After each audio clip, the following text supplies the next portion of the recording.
আচ্ছা, শুরুতেই একটা বিষয় ধরুন, কল্পনা করা যাক। একটা বিশাল আকারে ইটের দেওয়াল তৈরি হচ্ছে, বেশ বড়সড় একটা দেওয়াল।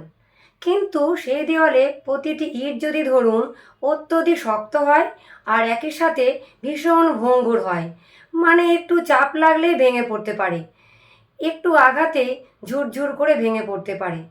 আমাদের মানবদেহের কোটি কোটি কোষের দেয়ালগুলো কিন্তু ঠিক এইভাবেই প্রতিনিয়ত তৈরি হচ্ছে আর ভাঙছে, পুনর্গঠিত হচ্ছে সারাক্ষণ। আর আধুনিক জীবনযাত্রা মানে আমরা প্রতিদিন যে ফাস্ট ফুড বা যে প্রক্রিয়াজাত খাবার থেকে যে তেল খাচ্ছি, সেটা মূলত শরীরকেও শক্ত আর ভঙ্গুর ইটগুলোর সাপ্লাই দিচ্ছে, যা আসলে খুব ভয়ঙ্কর একটা ব্যাপার। এটা আধুনিক জীবনের একটা অদৃশ্য সংকট, আমাদের অজান্তে শরীরের ভেতরে প্রদাহ বা ইনফ্লামেশন জন্ম দিচ্ছে। আজকের এই গভীর আলোচনায় সবাইকে স্বাগতম। আমাদের আজকের মিশন হলো নথিপত্র ঘেঁটে এটা বোঝা যে কিভাবে আমাদের বর্তমান খাদ্যাভ্যাস শরীরের ভেতরে একটা অত্যন্ত গুরুত্বপূর্ণ উপাদানের ব্যালেন্স একেবারে নষ্ট করে দিচ্ছে। আর এই শূন্যস্থান পূরণে Nutrilite salmon omega 3 soft gel নামক যে সাপ্লিমেন্ট কিভাবে কাজ করা দাবি করে, তার পেছনে বিজ্ঞানটা নিয়েও আজকে আমরা কথা বলবো।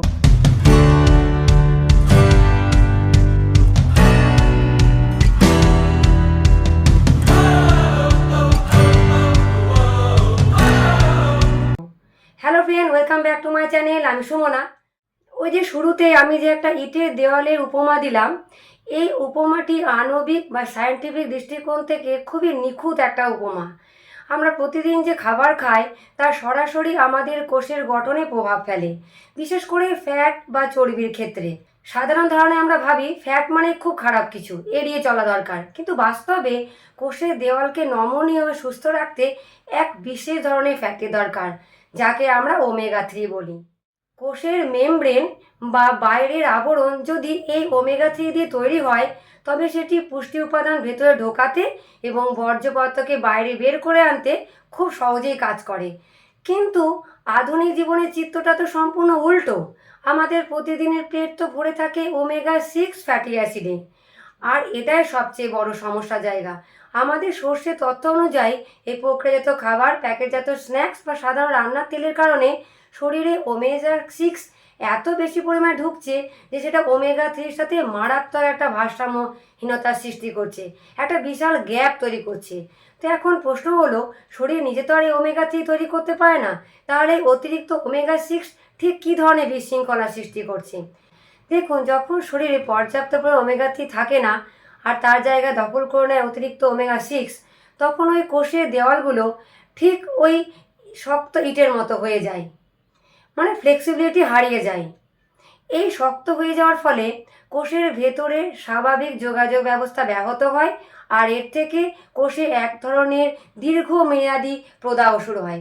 কিন্তু ওমেগা 6 কি নিজেই একটা ক্ষতিকারক জিনিস? না, ওমেগা 6 নিজে থেকে কোনো বিষ নয়। মানবদেহে এরও একটা নির্দিষ্ট প্রয়োজন আছে। সমস্যাটা হলো অনুপাতে, মানে হচ্ছে রেশিওতে। তা রেশিওটা কেমন হওয়া দরকার? প্রাচীনকালে মানুষের খাদ্যাভ্যাসে ওমেগা 6 এবং ওমেগা 3 অনুপাত ছিল প্রায় সমান সমান, মানে 1:1। আর এখন ফাস্ট ফুড আর ভাজা পোড়া খাবারের কারণে এই অনুপাত কোথাও কোথাও 20:1 বা তার চেয়েও বেশি হয়ে দাঁড়িয়েছে। এটা অনেকটা একদম অত্যাধুনিক ইঞ্জিনের একটা লুব্রিকেন্টের মতো ব্যাপার। মানে সঠিক লুব্রিকেন্ট বা তেল না দিলে যেমন ঘর্ষণের পাশ ক্ষয়ে যায়, ইঞ্জিন গরম হয়ে যায়, কোষের ক্ষেত্রেও প্রয়োজনীয় নমনীয়তা না থাকলে ভেতরে ইঞ্জিন মানে হৃৎপিণ্ড, মস্তিষ্ক বা চোখের মতো সংবেদনশীল অঙ্গগুলো সরাসরি ঝুঁকিতে পড়তে পারে। এই অঙ্গগুলো কার্যকারিতা একেবারে আণবিক পর্যায়ে এই ভালো ফ্যাটের ওপরে নির্ভর করে। মস্তিষ্কের কোষগুলোর কথা যদি ধরি, যেমন ব্রেন সেলস, সেগুলো সিগন্যাল আদান প্রদানের জন্য এই নমনীয়তা একেবারে অপরিহার্য। মস্তিষ্ক নিজেই তার 60% ফ্যাট দিয়ে তৈরি, তাই বাইরে থেকে এই ওমেগা 3 সরবরাহ করা ছাড়া শরীর স্বাভাবিকভাবে কাজ চালিয়ে যেতে পারে না। এই যে বাইরের সরবরাহ সূত্র ধরেই আমাদের সর্ষে থাকা নিউট্রিলাইট স্যালমন ওমেগা 3 সব জেলের প্রসঙ্গটা আসা যাক।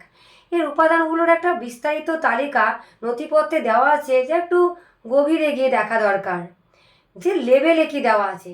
এখানে দেখা যাচ্ছে যে প্রতিটি 1.84 গ্রাম সফট জেলে প্রায় 69.54% হলো মাছের তেলের মিশ্রণ। কিন্তু এখানে একটা ব্যাপার বেশ খটকা লাগার মতো। পণ্যটির নাম হলো, খুব স্পষ্টভাবে লেখা আছে, Nutrilite salmon omega 3 soft gel. নামের মধ্যে সালমন আছে, অথচ উপাদানগুলোর দিকে তাকালে দেখা যায় এখানে 617.54 মিলিগ্রাম সালমন মাছের তেল আছে, যা মোট মিশ্রণে মাত্র 60%। আর বাকি 40% আসছে আরও 3টি ভিন্ন মাছ থেকে। এখানে বলছে 35% অ্যানকোভি, 4% সার্ডিন এবং 1% ম্যাকারেল থেকে। খুব ইন্টারেস্টিং, নামে স্যালমন কিন্তু ভেতরে 4 ধরনের মাছের, সামুদ্রিক মাছের মেলা। এটি কি কেবল উৎপাদন খরচ কমানোর জন্য সস্তা মাছের ব্যবহার, নাকি এর পেছনে অন্য কোনো বৈজ্ঞানিক যুক্তি আছে? প্রথম দেখায় যে কোনো কারো মনে সংশয় তৈরি হওয়াটা খুব স্বাভাবিক ব্যাপার, তবে এর পেছনে বিজ্ঞানটা সম্পূর্ণ ভিন্ন। যদি কেবল একটি নির্দিষ্ট মাছ, ধরুন শুধু স্যালমন ব্যবহার করা হতো, তবে ওমেগা 3 একটা নির্দিষ্ট প্রোফাইল বা একটা মাত্রা পাওয়া যেত, শুধু এক ধরনের ফ্যাট পাওয়া যেত। কিন্তু অ্যানকোভি, ম্যাকারেল এবং সার্ডিনের মতো ছোট সামুদ্রিক মাছগুলোর ফ্যাট প্রোফাইল স্যালমনের চেয়ে আলাদা। এই 4টি টেকসই মাছের উৎসকে যখন একসাথে একটা নির্দিষ্ট মাপে মেশানো হয়, তখন এটি একটি সিনার্জিস্টিক বা সম্মিলিত প্রভাব তৈরি করে। তার এক একটি মাছের তেলে এক এক মাত্রায় উপাদান থাকে, আর সেগুলোকে মিলিয়ে একটা শক্তিশালী আর স্বয়ংসম্পূর্ণ মিশ্রণ তৈরি করা হচ্ছে। নথিপত্রের প্রায়শই জিজ্ঞাসিত প্রশ্ন বা এফএকিউ অংশে এই বিষয়টা পরিষ্কার করা হয়েছে। এই বিশেষ ব্লেন্ড বা মিশ্রণটি নিশ্চিত করে যেন শরীরে ইপিএ এবং ডিএইচএ নামে দুটি অত্যন্ত গুরুত্বপূর্ণ ওমেগা 3 ফ্যাটি অ্যাসিডের একটা শক্তিশালী সংমিশ্রণ পায়। শুধু স্যালমন দিলে কি এটা হতো না? শুধু স্যালমন থেকে হয়তো এই নির্দিষ্ট মাত্রার নিখুঁত ব্যালেন্স পাওয়া সম্ভব হতো না। আর এর মাছগুলি সমুদ্রে এমন পরিবেশ থেকে সংগ্রহ করা হয় যা পরিবেশগতভাবে টেকসই বা সাস্টেনেবল। সামুদ্রিক ইকোসিস্টেম ঠিক রাখাটাও তো একটা বড় ব্যাপার, তাই না? এটা তাদের দীর্ঘমেয়াদী পরিকল্পনার অংশ। এখন এই ইপিএ আর ডিএইচএ শব্দ দুটো কিন্তু বারবার করে ঘুরে আসছে। এখন পুষ্টিগত তথ্যের লেভেল থেকে দেখতে পাচ্ছি প্রতিটি সফট জেলে 180 মিলিগ্রাম ইপিএ আছে, যার পুরো নাম হলো আইকোসা পেন্টানোয়িক অ্যাসিড। নামগুলো বেশ জটিল। আর আছে 120 মিলিগ্রাম ডিএইচএ, ডোকোসা হেক্সাইনো অ্যাসিড। তো এই নির্দিষ্ট মিলিগ্রামগুলো রক্তের ভেতরে গিয়ে ঠিক কী কাজ করে? এই ফ্যাটি অ্যাসিডগুলোর মূল মেকানিজম বা কাজ করার প্রক্রিয়াটা আসলে কী? এই দুটোর কাজের ধরন বুঝতে হলে আমাদের রক্তনালীর ভেতরের অবস্থাটা খুব সহজভাবে কল্পনা করতে হবে। ধরুন আমাদের রক্তে এক ধরনের ফ্যাট বা চর্বি সারাক্ষণ ভেসে বেড়ায়, যাকে বলা হয় ট্রাইগ্লিসারাইড। এটা কি ওই অব্যবহৃত ক্যালোরি ফ্যাট যা আমরা পোড়াতে পারি না, অনেকটা পাইপের ভেতরে জমে থাকা কাদার মতো? হ্যাঁ, যখন আমরা অতিরিক্ত শর্করা বা ফ্যাট জাতীয় খাবার খাই আর শারীরিক পরিশ্রমের অভাবে সেটা শক্তি হিসাবে খরচ করতে পারি না, তখন সেগুলো রক্তে জমতে থাকে, আর সেগুলো ট্রাইগ্লিসারাইড হিসাবে রক্তে জমতে থাকে। পাইপে কাদা জমলে যেমন জলের ফ্লো বাধাগ্রস্ত হয় আর পাম্পের ওপর চাপ পড়ে, রক্তনালীতে এই ট্রাইগ্লিসারাইড মাত্রাতিরিক্ত জমলে হৃৎপিণ্ডকে সারা শরীরে রক্ত পাম্প করতে অতিরিক্ত সংগ্রাম করতে হয়। তাহলে ইপিএ আর ডিএইচএ এখানে কি কাজ করে? ইপিএ এবং ডিএইচএ মূলত এই কাদা বা স্লাজ পরিষ্কার করতে সাহায্য করে, পাইপ ক্লিনার হিসাবে কাজ করে। রাসায়নিকভাবে এটি লিভারে বা যকৃতে ট্রাইগ্লিসারাইড উৎপাদনে বাধা দেয় এবং রক্ত থেকে এগুলোকে দ্রুত সরিয়ে ফেলতে সাহায্য করে। এর ফলে হৃৎপিণ্ডের শারীরবৃত্তীয় কাজ স্বাভাবিক থাকে। তাহলে তো এটা সরাসরি হৃৎপিণ্ডের ওপর থেকে কাজের চাপ কমিয়ে তাকে একটা স্বাভাবিক ছন্দে ফিরতে সাহায্য করছে। এর পাশাপাশি লেবেলে আরও একটা উপাদানের কথা বলা হয়েছে, এইচডিএল বা ভালো কোলেস্ট্রল। আমরা তো জানি কোলেস্ট্রল বলতে মানুষ ভয় পায়, সাধারণ একটা ভীতি আছে।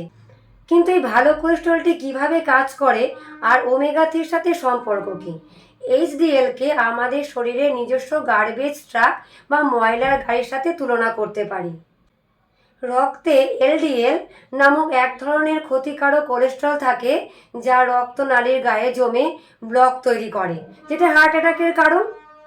তো এইচডিএল এর কাজ হলো রক্তনালী থেকে ক্ষতিকারক কোলেস্ট্রল বা ময়লাগুলোকে তুলে এনে লিভারে ফেরত পাঠানো, যাতে শরীর সেগুলোকে ভেঙে বাইরে ফেলে দিতে পারে।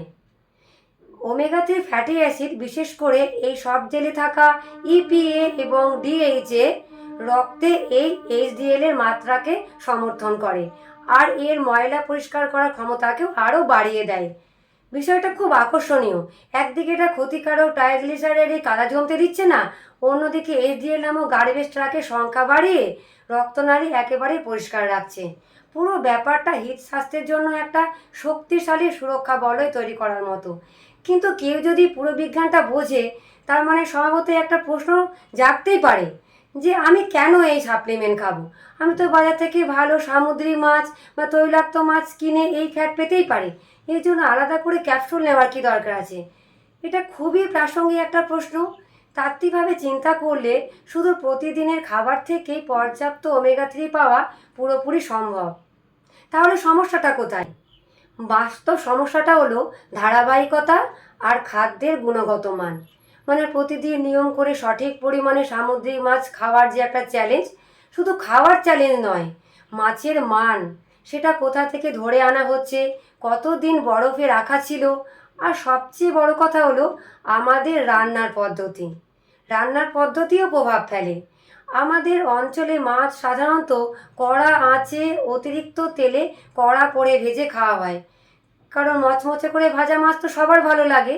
কিন্তু যখন মাছকে তীব্র তাপে ভাজা হয়, তখন সেই তাপে ওমেগা 3 মতো অত্যন্ত সেনসিটিভ ফ্যাটি অ্যাসিডের গঠন ভেঙে একেবারে নষ্ট হয়ে যেতে পারে। ফলে যেটুকু ভালো ফ্যাট পাওয়ার কথা ছিল তা আর আমাদের শরীরে ঢোকেই না। এই কারণে নিউট্রিলাইজ স্যালমন ওমেগা 3 সফট জেলকে একটা সুবিধাজনক উপায় হিসাবে উপস্থাপন করা হয়েছে।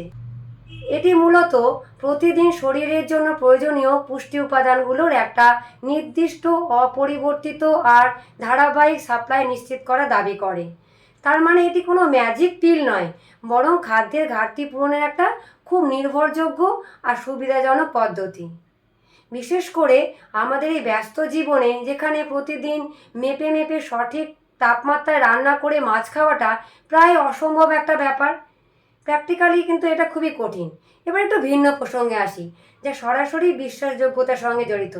বাজারে তো এখন অসংখ্য সাপ্লিমেন্টের ছড়াছড়ি, ফার্মেসিতে গেলে তো চোখ ধাঁধিয়ে যাবে, এত সব ব্র্যান্ড, প্রচুর অপশন এখন। কিন্তু এই ভিড়ের মধ্যে একটা নির্দিষ্ট পণ্যকে মানুষ কেন বিশ্বাস করবে?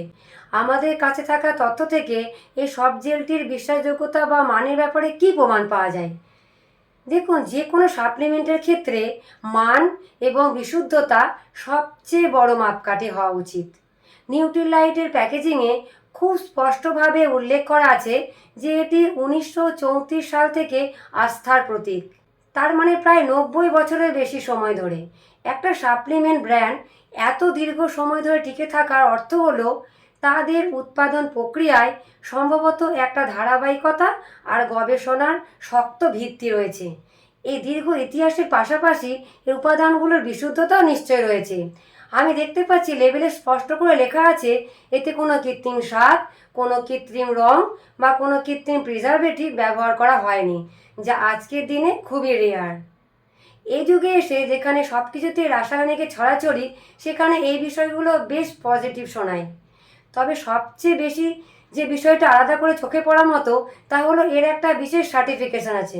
বলা হচ্ছে এটি ন্যাশনাল ফরেন্সিক সায়েন্স ইউনিভার্সিটি দ্বারা ক্রীড়াবিদদের জন্য পুষ্টি সম্পূরক হিসাবে পরীক্ষিত। কিন্তু সাধারণ মানুষের ব্যবহারের জন্য একটা ফরেন্সিক ল্যাবের সার্টিফিকেশনে আসলে কী দরকার? এটা আসলে বিশুদ্ধতার সর্বোচ্চ স্তর প্রমাণের একটা অত্যন্ত আধুনিক উপায়। ধরুন, ক্রীড়াবিদ বা অ্যাথলেটদের শরীরে কোনো রকম নিষিদ্ধ উদ্দীপক বা ক্ষতিকারক রাসায়নিক প্রবেশ করলে ডোপ টেস্টে তাদের ক্যারিয়ার তো চিরতরে শেষ হয়ে যেতে পারে। ডোপ টেস্ট খুব করা হয়, তাই তাদের ব্যবহার করা সাপ্লিমেন্টগুলো সাধারণ ল্যাবের চেয়ে অনেক বেশি কঠোর আর সূক্ষ্মভাবে পরীক্ষা করা হয়। একটা ফরেন্সিক সায়েন্স ইউনিভার্সিটির মাধ্যমে পরীক্ষিত হওয়ার অর্থ হলো এটি অণুবীক্ষণিক পর্যায়ে যে কোনো নিষিদ্ধ পদার্থ উপস্থিতি থেকে সম্পূর্ণ মুক্ত। এটা তো তাহলে অনেক বড় একটা গ্যারেন্টি। একজন সাধারণ মানুষের জন্য এটা একটা বড় ভরসার জায়গা হতে পারে যে তারা বিশুদ্ধ একটা প্রোডাক্ট গ্রহণ করছে যার ভেতরে কোনো ভারী ধাতু, বিষাক্ত উপাদান বা দূষিত পদার্থ নেই। এবার একটু ব্যবহার বিধির দিকে নজর দেওয়া যাক। নথিপত্রের নির্দেশিকায় দেখা যায় এটি 18 বছর বা তার বেশি বয়সীদের জন্য তৈরি করা হয়েছে, মানে শিশুদের জন্য এটা নয়। প্রতিদিন খাবারের সাথে 1 থেকে 3টি সফট জেল গ্রহণ করার কথা বলা হয়েছে, আর এক একটি প্যাকে মোট 60টি ইউনিট আছে এবং ঠান্ডা ও শুষ্ক স্থানে সংরক্ষণ করার কথা বলা হয়েছে। তবে মানুষের একটা সাধারণ প্রবৃত্তি হলো যে কোনো সাপ্লিমেন্ট ওষুধ খাওয়ার পর ম্যাজিকের মতো দ্রুত ফল আশা করে, যেটা আসলে ঠিক নয়। তো ফলাফল পেতে আসলে কত সময় লাগতে পারে? এখানে আমাদের একটু প্র্যাকটিক্যাল বা বাস্তববাদী হওয়া প্রয়োজন। নথিপত্রে খুব পরিষ্কারভাবে বলা হয়েছে যে ফিশ অয়েল ক্যাপসুলের উপকারিতা ব্যক্তিভেদে ভিন্ন হতে পারে। মানব দেহ তার কারখানার মেশিনের মতো নয় যে এক ছাঁচে গড়া নয় যে সবার ক্ষেত্রে একই সময়ে একইভাবে কাজ করবে। কারো মেটাবলিজম দ্রুত কাজ করে, কারো ধীর, আবার কারো শরীরে হয়তো প্রদাহের মাত্রা আগে থেকেই অনেক বেশি। তাই কারো কারো ক্ষেত্রে কয়েক সপ্তাহের মধ্যেই ট্রাইগ্লিসারাইডের মাত্রা কমা বা সার্বিক হৃদস্বাস্থ্যের উন্নতি দেখা যেতে পারে। আবার অন্যদের ক্ষেত্রে এই পরিবর্তন আসতে আরও অনেক বেশি সময় লাগতে পারে। তার মানে ধৈর্য ধরতে হবে। এখানে মূল কথাটি হলো সর্বোত্তম ফলাফলের জন্য ধারাবাহিকতা অপরিহার্য। রাতারাতি কোনো জাদু পরিবর্তন আশা করাটা কিন্তু অবৈজ্ঞানিক। আর সুরক্ষার বিষয়ে নথিপত্রগুলো একটা সাধারণ কিন্তু অত্যন্ত জরুরি সতর্কতার কথা বারবার মনে করিয়ে দিচ্ছে। এগুলো আমাদের মানতে হবে। নির্দেশ মেনে সেবন করলে এটি বেশিরভাগ মানুষের জন্যই নিরাপদ। তবে যদি কেউ গর্ভবতী হন, শিশুকে স্তন্যপান করান, কোনো নির্দিষ্ট ওষুধ সেবন করেন বা কারো যদি আগে থেকে কোনো শারীরিক অসুস্থতা থাকে, তবে যে কোনো নতুন সাপ্লিমেন্ট শুরু করার আগে অবশ্যই স্বাস্থ্যসেবা প্রদানকারী বা চিকিৎসকের পরামর্শ নেওয়াটা উচিত। সাপ্লিমেন্ট তার কোনো রোগের জাদুকাঠি নয়, এটি কেবল পুষ্টি শূন্যস্থান পূরণের একটা উপায় মাত্র। এটি অত্যন্ত পরিপক্ক এবং বিজ্ঞানসম্মত নির্দেশিকা। স্বাস্থ্যগত বিশেষ পরিস্থিতিতে বিশেষজ্ঞের মতামত নেওয়াটাই সবচেয়ে বুদ্ধিমানের কাজ। তাহলে এই পুরো বিষয়টাকে যদি আমরা একসঙ্গে জুড়ে দিই, তবে চিত্রটা ঠিক কেমন দাঁড়ায়? আধুনিক খাদ্যাভ্যাস আর প্রক্রিয়াজাত খাবারের সংস্কৃতি আমাদের অজান্তে শরীরের ভেতরে কোষের দেওয়ালগুলোকে শক্ত আর ভঙ্গুর করে দিচ্ছে। ওমেগা 6 আর ওমেগা 3 এই মিলন যুদ্ধে ক্রমাগত আমরা পিছিয়ে পড়ছি। আর এই বিশাল সংকটের মোকাবিলার জন্যই 4টি ভিন্ন সামুদ্রিক মাছ, স্যালমন, অ্যানকোভি, সার্ডিন আর ম্যাকারেল নির্যাস থেকে তৈরি নির্দিষ্ট সফট জেলগুলো একটা সম্ভাব্য সমাধান হিসাবে কাজ করবে। কারণ এগুলো নির্দিষ্ট পরিমাপে ইপিএ এবং ডিএইচের মাধ্যমে আমাদের রক্তনালীর কাদা পরিষ্কার করতে সাহায্য করে, আর ওই যে ভালো কোলেস্ট্রলের গার্বেজ ট্রাকগুলোকে সচল রাখতেও সাহায্য করে, এবং এটি আমাদের দৈনন্দিন জীবনের পুষ্টি ধারাবাহিকতা বজায় রাখার একটা অত্যন্ত ব্যবহারিক মাধ্যম হিসাবে কাজ করে, যা দীর্ঘমেয়াদী হৃৎপিণ্ড, মস্তিষ্ক এবং চোখের স্বাস্থ্যের জন্য অপরিহার্য। কিন্তু দিন শেষে একটা বড় প্রশ্ন থেকেই যায়। আমাদের আধুনিক জীবনযাত্রা, ফাস্টফুডের সংস্কৃতি আর এই তীব্র গতির ব্যস্ততা যে শরীরের ভেতরে ফ্যাটের মতো একটা সাধারণ কিন্তু মৌলিক উপাদানের ভারসাম্যকে এতটাই বদলে দিয়ে থাকে, তবে এমন আরও কত অত্যাবশ্যকীয় পুষ্টি উপাদান আছে যা আমাদের প্রতিদিনের ব্যস্ততায় একটু একটু করে হারাচ্ছি, অথচ টেরই পাচ্ছি না। এটা সত্যিই ভাবার মতো একটা বিষয়। হয়তো আজকে আমাদের প্লেটের খাবারের দিকে, আমাদের দৈনন্দিন জীবনের ছোট ছোট অভ্যাসের দিকে আরও একবার গভীর দৃষ্টি দেওয়ার সময় এসেছে। আজকের মতো আমাদের গভীর আলোচনা এখানেই শেষ করছি। সবাই ভালো থাকবেন, সুস্থ থাকবেন। আবার আসবো অন্য কোনো আলোচনায়। Thank you.